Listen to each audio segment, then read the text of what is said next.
Bon, reprofitons d'une pause pour aborder un sujet qui est le réglage du sac. Alors, hop. Le sac, le réglage est très important. Et donc, ce qu'il faut voir, c'est que le sac, il se porte haut sur les fesses, à savoir sur les hanches.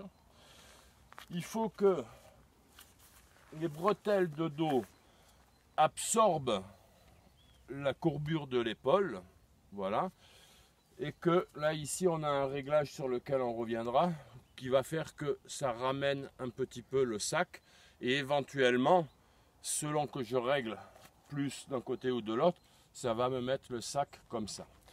Donc, pour aborder le réglage du sac, on va commencer par l'inverse, je vais dérégler. Donc n'hésitez pas à très souvent enlever vos sacs. Petite particularité, quand je marche, là ici j'ai une montre. Pourquoi? Parce que quasiment je m'arrête selon le terrain, selon la fatigue, selon toutes les heures et demie. La marche et la fatigue, c'est comme la soif et l'eau. Il faut boire quand on n'a pas soif. Et bien, il faut se reposer quand on n'est pas fatigué. Parce que quand on est fatigué, on a attaqué le capital et du coup après on récupère mal. Ce qui fait que quand on s'arrête et qu'on n'est pas fatigué, on récupère très bien. Donc en fin de compte, petit bout par petit bout, comme ça, on va souvent, donc pas plus vite, mais toujours plus loin. Voilà. Donc ceci, pourquoi j'ai la montre ici.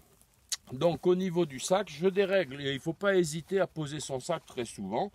Voilà, j'ai une première sangle, je la défais, une sangle là ici, je la défais, et pour enlever le sac, je dérègle complètement une bretelle, parce que du coup je peux glisser très facilement, et hop, j'ai ici mon sac.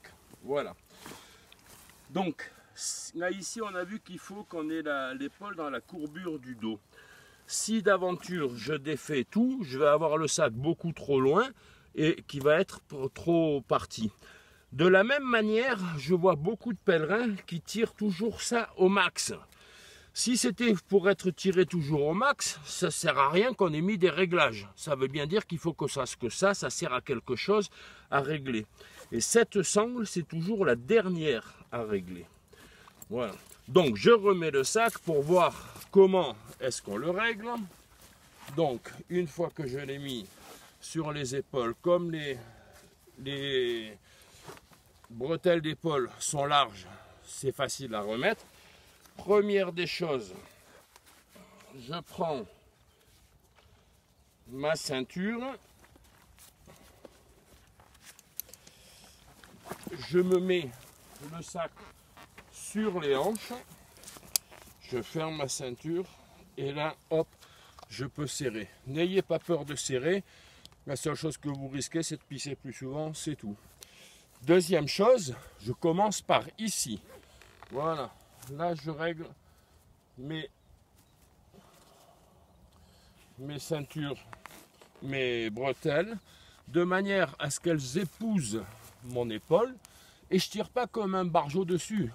En fin de compte, vous remarquez que là ici, le poids, il est sur les hanches, il n'est pas sur les épaules.